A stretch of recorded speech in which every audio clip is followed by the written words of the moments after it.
जैसे हम नहीं चाहते पर हमें दुख भोगना पड़ता है, अगर हम सुख की विचार करें तो भोगना पड़ेगा ना, मिल जाएगा ना।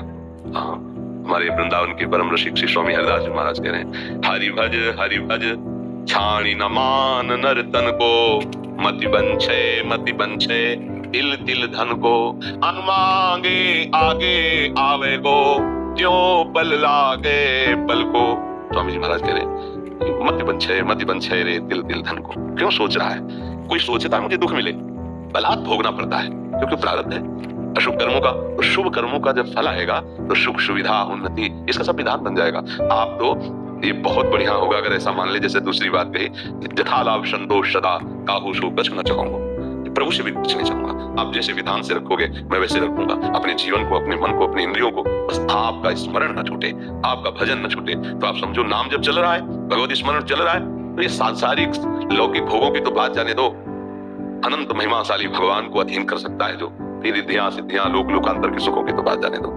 सुमिर पवन शुद्ध पावन नामू, अपने बस कर राखे रामू, वही नाम है, वही नाम है, कोई दूसरा नाम नहीं। जो बड़े बड़े सिद्ध महापुरुष नाम के आनंद में डूबे वही नाम है। बस हम नाम को पकड़ ले, पक्का विश्वास कर लीजिए। अगर जिह्वा से नाम चल रहा है और हृदय में एक बात है कि भरोसा मुझे भगवान का है, तो निश्चिंत हो जाओ, लोक परलोक के हर सुख तुम्हारे चरणों में आएंगे। पक्का समझ लीजिए। जैसे संत महात्माओं को लोग कहते हैं ना, कितना वैभव कितना ऐसा, ऐसे तो ये छल कपट से नहीं होता है। जब उन्होंने चित्त को भगवान में जोड़ दिया तो दुनिया का वैभव उनके चरणों में लुटने लगा। अगर दुनिया का मालिक अधीन हो जाता है फिर मायाकृत वस्तुओं की क्या बात है।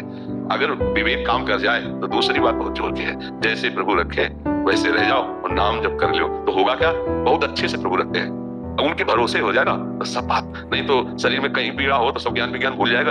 अभी सूचना आ जाए कि आपकी किडनी फेल हो रही है तो प्रश्न भूल जाएगा, उत्तर भूल जाएगा, नहीं भूल जाएगा। हाँ, तो ये भगवत आश्रय, ये हम कह रहे हैं कि जो दूसरी बात कही उस पे अगर स्थित हो जाओ तो बहुत जोर की बात। जहां इस शरीर के उदर पोषण के लिए जाते थे, मिला तो पाया, नहीं तो यहाँ भूखे भी रहे। वहां कई 100 साधक का रोज सुबह और शाम भोग बनता, श्री जी भोग पाते, साधक साधक कर पाते, कई 100 की संख्या में। और किसी से ऐसे नहीं है प्रभु, यहाँ कोई आपको संकेत भी नहीं कर सकता। यहाँ का सख्त शासन है कि ऐसा नहीं कर सकता कि भाई 400-500 साधु सेवा होती है नहीं, कहीं आवाज नहीं, कहीं दान पेटी नहीं, कहीं किसी भी तरह की ड्रामेबाजी नहीं कि यहाँ पर्चा भरो, यहाँ ये करो, यहाँ कुछ नहीं है। और इतने अच्छे से श्री जी चला रहे हैं, किसी से कहना नहीं, कोई किसी से फीस नहीं, बिजली सब कार्य, कितने कार्य, सब हजारों लोग बैठ के सुनते हैं, तो साउंड सर्विस क्या क्या सब, सबकी व्यवस्था समय पे है। बस उतना है कि खा लो पी लो आनंद से रह लो बस। हाँ, साईं उतना दीजिए, जामे कुटुंब सब आए और मैं भी भूखा ला रहा हूँ, साधु लोग, वो ऐसे ही चला। जहां जिस समय जो आवश्यकता होती है वो उतने प्रभु भेज देते, वैसी व्यवस्था प्रभु चल जाती है। तो हमें लगता है अगर प्रभु के भरोसे रहे, अपने उदाहरण से समझ में आता है, प्रभु के भरोसे रहे तो सबका निर्वाह वो करते हैं, सबका निर्वाह करते हैं। बिल्कुल वो वैसे अनंत माताओं जैसा प्यार, बस हम समर्पित हो जाए। देखो आज भी भगवान का प्यार आपके ऊपर है, पर अहम होने के कारण मैं करता हूँ, मैंने किया, मैं ऐसा कर सकता हूँ, तो ये पर्दा है, इसलिए तुम उनको झांक भी नहीं सकते। और अगर ये अहम समर्पित हो जाए तो आप ऐसे देखोगे कि हर समय प्रभु है वही करवा रहे, हर व्यवस्था, हर सोच, हर क्रिया बहुत आनंदमय हो जाएगी। वो जैसे अर्जुन की घोड़ों की बागडोर पकड़ ली ना, ऐसे मन और इंद्रियों की बागडोर पकड़ लेंगे प्रभु, शरणागत हो जाए, हृदय से हो जाए। और देखो एक दिन यहाँ से चलना है, यहाँ का जितना वैभव है ये शरीर यही छूट जाना है। अगर भजन ना हुआ, भगवान का चिंतन ना हुआ तो साथ जाएगा क्या। इसलिए बड़े भाग्यशाली है, जैसी परिस्थिति उसको सह लो, राधा राधा राधा राधा राधा भगवान नाम जब करते हुए जीवन व्यतीत करो तो भगवान की प्राप्ति हो जाएगी, ये पक्का समझ लो। और अगर चाह करोगे धन की तो मिल जाएगा। महालक्ष्मी पति हमारे प्रभु हैं, आप उनका नाम जप करो धन भी मिल जाएगा। अरे भगवान की तरफ चले तो परमानंद की बाढ़ आने लगती है। भजन तो बहुत बड़ी बात। ध्रुव जी ने जब पिता की गोद में बैठना चाहा तो सुरुचि माता जो थी उनके मन में अच्छा नहीं लगा कि ये सुनीति का बेटा, सौत का बेटा और मेरे सामने लाल सिंहासन में विराजमान महाराज की गोद में बैठा, चिढ़ दिया और कहा तुम इस लायक नहीं, जा पहले तप करो, मेरे गर्भ से प्रकट हो, फिर सिंहासन में बैठने लायक होगा।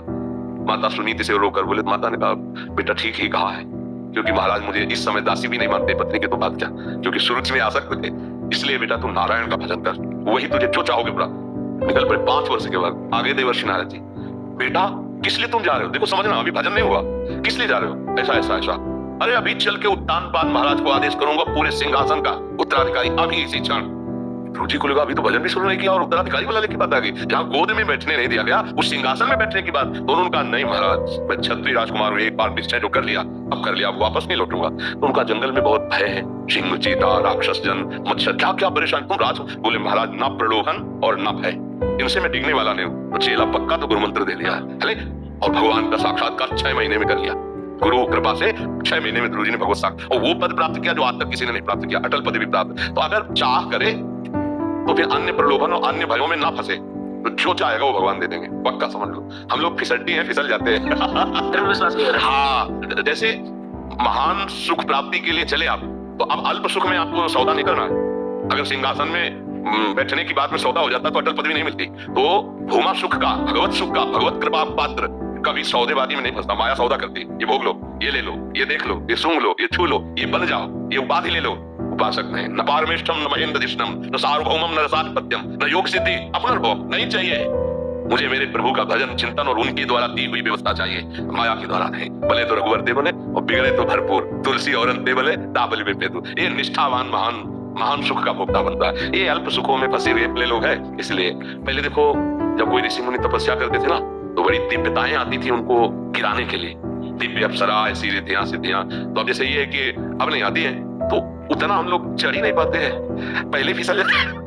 अगर 100 रुपए में राजी हो गए तो करोड़ की चेक देने की जरूरत क्या है कि नहीं? तो अब हम लोग यही मृत्यु लोग के भोगों में फिसल गए। तो अब देवलोक की दिव्य सिद्धियां या ऐसे दिव्य चमत्कार हृदय में प्रकट हो, अगर हम निष्ठा से बने रहें तो कोई भी परास्त नहीं कर सकता, सीधे भगवान है। हम एक बार बिल्कुल ग्रामीण भाषा में बताया कि जैसे बच्चा रोना शुरू किया, खिलौनों से नहीं खेल रहा, तो माँ फिर देखती और अपने निज जन को भेजती, बेटी बहन किसी को, जा उठा ले गोद में, और उस पे भी जब राजी ना और रोना बंद न करे, तब माँ फिर कहती है अच्छा तो सब काम बाद में हो जाएगा, और फिर बेटे को गोद। ऐसे जब कोई भगवत मार्ग में चलता है संसार के खिलौने छोड़ करके, तो भगवान उसके आगे दिव्यताएं भेजते हैं, दिव्य भोग। फिर कोई नहीं जानेगा, भोग लो एकदम, ईश्वर वैभव रिद्धियां सिद्धियां, पर वो रोना बंद न करे, किसी खिलौने में राजी ना हो, किसी की गोद में न चढ़े, उपाधि कोई स्वीकार न करे, तब वो विवश होकर फिर भगवान उसको ऐसे फिर उसे स्वीकार करते। बहुत सुंदर विचार है। पहले वाला तो ठीक कम है, दूसरा वाला बहुत जोर का है कि हमने जैसे रखोगे वैसे हम रहेंगे, तो बहुत अच्छे से रखेंगे। ये हमारा निर्णय सब संतों का अनुभव। भगवान कदम कदम पर उनकी सुरक्षा व्यवस्था सबकी करते हैं, और आप लोगों की भी करते हैं, पर आप इसलिए नहीं समझ पाते कि कर्ता भाव में है। अहंकार होने के कारण आपको लगता है कि मैंने किया, मेरे किया, ये समझ नहीं पाते, मलिन हृदय हो गया। तो अब क्या होता है कि वो फिर इस बात को दूसरी तरह पेश करता है कि जब बुरा किया तो भगवान ने तो करवाया, अगर उनकी इच्छा न होती तो हम कैसे कर सकते थे, उनकी इच्छा के बिना पत्ता नहीं। ये गलत जो चिंतन है वो उसको अनुभव में नहीं आने देता। नहीं तो सच्ची बताए, अगर आप शरणागत हो जाओ तो आनंद की वर्षा भगवान कर देते हैं। बस जितनी शरणागति में कमी है उतना ही हम दुखी सुखी होने लगते हैं। नहीं तो उनकी कृपा को देखोगे तो घोर दुख में भी आपको विशेष सुख वाली कृपा दिखाई देगी। माता कुंती ने इसीलिए भगवान जब चले तो यही मांगा कि कदम कदम पर हमें विपत्ति प्रदान करो, दुख प्रदान करो। क्यों? क्योंकि दुख में तुम हमारी तरफ भागते आ रहे थे, और सुख आया तो तुम पीठ दिखा के द्वारिका जा रहे हो। ऐसा सुख नहीं चाहिए हमें, वो दुख चाहिए जिसमें आपको पुकारूं और आप दौड़ते नजर आए। इसलिए आनंदित रहो, दुख को सहना सीखो। सुख में भूलो नहीं और दुख में भूलो नहीं। कुछ क्षण के लिए दुख है, रात्रि है तो दिन आएगा, और दिन है तो भूलो नहीं, रात्रि आने वाली। इन दोनों से हम ऊपर उठे, दुख सुख से ऊपर उठे। महर्षि, कल हम बाहर थे तो एक गृहस्थ साधक का एक प्रश्न था कि जैसे पहले अधर्माचरण से पैसा कमाते थे, पूज्य महाराज जी की वाणी सुनने के उपरांत मतलब धर्माचरण से पैसा कमाई हो रहा है, बट अंदर एक धन की इच्छा है कि मैं ज्यादा से ज्यादा कमाऊं ताकि मेरे बच्चे अच्छे से हो, या मैं कहीं मकान ले लूं। तो ये भी इच्छा महाराज जी, ये इच्छा भी बाधित है। यही इच्छा तो पाप कर्म कराती है, चाहे जितना वो कोई सफाई पेश करे। इसके अंदर ये इच्छा आ जाती है कि मैं अधिक से अधिक धन कमाऊं और अपने परिवार को सुखी करूं, जो 4, 5, 8, 10 लोग हैं। इसके अलावा मैं अधिक से अधिक धन कमाऊं तो वो कुछ भी कर सकता है, जिसके मन में ये संकल्प आ गया मैं अधिक से अधिक धन कमाऊं। धर्मात्मा पुरुष धन की तरफ वृत्ति नहीं रहता, धर्म की तरफ वृत्ति रहता है कि मैं अधिक से अधिक धर्म पूर्वक आचरण करूं, फिर नमक रोटी खाना पड़े। और आपको सच्ची बताएं, धर्मात्मा पुरुष के बच्चों के लिए धन जमा नहीं करना पड़ता। वो इतने प्रवीण होते हैं, इतने महिमाशाली होते हैं कि वो सब व्यवस्था कर लेंगे। और धर्मी पुरुष जो अपने बच्चों के लिए अधर्माचरण करके जमा करता है, वो उसी को पीटते हैं, घर से निकाल देते हैं, और इसके बाद उनकी बुद्धि भ्रष्ट होकर ऐसे आचरण करते हैं, वो नष्ट हो जाते हैं। लिख लो, कागज में लिख लो, अधर्माचरण से कमाया हुआ धन ना तुम्हें सुखी कर पाएगा, तुम्हारे बच्चों को सुखी कर पाएगा, पक्का समझ लीजिए। और धर्म के द्वारा चलोगे तो माना कि बहुत मेहनत करके तुम बच्चों को नमक रोटी पवा रहे हो, मेहनत कर, वो बहुत बड़े ऑफिसर बनेंगे, वो बहुत अच्छे किसान बनेंगे, वो बहुत अच्छे भारत की सेवा करने वाले बनेंगे। धर्मात्मा पुरुष में ही सामर्थ्य ऐसी होती है। तो बचपन से उन्होंने धर्म का अन्न खाया तो उनकी बुद्धि शुद्ध होती है। और देखो आज के बच्चे जवाब कैसे दे रहे हैं माता पिता को, क्या सुविधा माता पिता ने नहीं दी, एक नहीं मानते, जो मन में आया सो कर रहे हैं। अगर बोले तो ऐसा जवाब दे देंगे, ऐसा लगता है परिचय में नहीं है। मतलब पुत्र की तो बात जाने तो क्या परिचय नहीं, क्या इतनी सभ्यता नहीं सीखी कि अपने बड़ों से कैसे बात की जाती है। आज का बच्चा जब अपने माता पिता से बात कर रहा हो तो आप उसको सुनिए, उसकी संभाषण सुनिए। जहाँ विद्या से विनय आती है तो पढ़ लिख कर वो कितना असंबद्ध प्रलाप करता है, कैसे वो बातें बोलता है और कैसे उसके आचरण हो रहे हैं। ये सब धन की सुविधा देने पे हो रहे हैं। हम ये नहीं कहते कि आप धन मत कमाओ, धर्म युक्त कमाओ, लेकिन धन की इतनी भूख पैदा हो जाए तो वो भी पापाचरण कराएगी, तुम संभल ही नहीं पाओगे। पक्का धन की मांग पापाचरण कराएगी ही कराएगी, उसमें स्वयं का दोष है। और धर्म से युक्त धन इस वो कुल परंपरागत अच्छा चलता रहेगा। 100 रुपया कमा के अगर धर्म से लाओगे और उसकी दाल रोटी केवल खाओगे तो पूरा परिवार चैन से सो लोगे। पक्का विश्वास रखला। और अधर्म से 1 लाख लाओगे ना तो टेबलेट खाने पर भी सही नींद नहीं आएगी और परेशानियां बढ़ती चली जाएंगी। और जो परिवार के सदस्य हैं उसमें पहला रोग पैदा होगा कलह, एक दूसरे के प्रति दोष दर्शन और कलह परिवार में आकर के अशांत हो जाओगे, क्योंकि अधर्म आ चुका है। पक्का समझो, ये शास्त्र सम्मत बात है। इसलिए हमें लगता है धन की चाह तो होती है सबके अंदर, जो भगवान के रहस्य को नहीं जानते हैं उनको लगता है धन की चाह करने से धन अधिक मिल जाएगा और सुखी हो जाएंगे। क्या जिनके पास धन है बहुत ज्यादा वो सुखी हो गए क्या? आप देख लो, खूब ऐश्वर्य है, बड़े पदों में, बड़ी महिमा में, और हालत अंदर की जो है वो बहुत दयनीय है। दयनीय तो धन तो है, पद भी है, व्यवस्था भी है, पर हालत दयनीय है। चिंता, शोक, भय, अशांति, ये धन से दूर कर सकते हो, कर लो। और नाम जप करना शुरू करो, ये दूर हो जाएगी, निश्चिंत हो जाओगे। भगवान सब करुणा करके अनंत ब्रह्मांडों को चला रहे। जैसे कोई कहे राधा राधा कहने से हम मेहनत ना करें, तो पहली बात तो कभी आज्ञा नहीं कोई संत देता कि आप मेहनत ना करो, कभी कोई शास्त्र आज्ञा नहीं करता कि आप कर्तव्य कर्म ना करो, ऐसा कभी नहीं कहा गया। यही कहा गया है जो करो धर्मयुक्त करो, नाम जप करो। नाम जप करते हुए जो कार्य करोगे सब भजन हो जाएगा, और धर्मयुक्त है इसलिए भगवत अर्पित हो जाएगा। और अच्छा, धर्मात्मा पुरुष ही सुखी होता है। पाप कर्म करने वाला उसका परिणाम दुख आता है तो कभी सुखी हो ही नहीं सकता। वो कुछ भी कर ले उसका परिणाम ही दुख आता है, अशांति आती है, क्लेश आते हैं, नाना प्रकार की चिंताएं, सुख, और आगे चल करके आपका मन खुद दंड देने लगेगा, आपको चलाने लगेगा। देख लो, आप अगर जो गलती करते हो तो बिना किसी भय के मन भयभीत करता है। कल्पनात्मक भय, चिंता, कल्पनात्मक चिंता, कल्पनात्मक शोक, मन ही जला रहा है तुम्हारा। फिर वो कर्म का जब दंड आएगा तो भोगना पड़े। हमें लगता है धन की चाह तो है, पर धर्म से युक्त धन की चाह करो, अधर्म युक्त ना करो। अगर ये कि हम अपने साथ पीढ़ी के लिए जमा कर ले तो धर्म से नहीं टिक सकते, फिर धर्म से तुम्हें भ्रष्ट होना पड़ेगा, क्योंकि धन प्रधान लक्ष्य हो गया। अब आपको कोई कहेगा कि 5 मिनट की बात है, थोड़ा बस झूठ बोल दीजिए, ऐसे ऐसे कर दीजिए, काम बन जाएगा, आप बोल देंगे, क्योंकि आपको है कि हमारे बच्चों के लिए हमें जमा करना, पीढ़ी दर पीढ़ी सब सुखी रहे। ऐसा नहीं है, हम धर्म से जो भी है वो करेंगे, इसके बाद हमारा भगवान करेगा पक्का। देखो, युधिष्ठिर जी ने धर्म नहीं त्यागा तो कौरवों के बहुत बोलबाला था। भीष्म पितामह द्रोणाचार्य जिनके साथ में, उनके बोलबाला का क्या कहना है? मिट्टिया भेंट हो गए। द्रोणाचार्य का भी गला कटा, भीष्म जी भी 6 महीना सरसैया पे पड़े रहे, और कौरवों का तो विनाश हो ही गया। हमें लगता है अधर्म से तो कभी सुख मिल नहीं सकता, शास्त्र सम्मत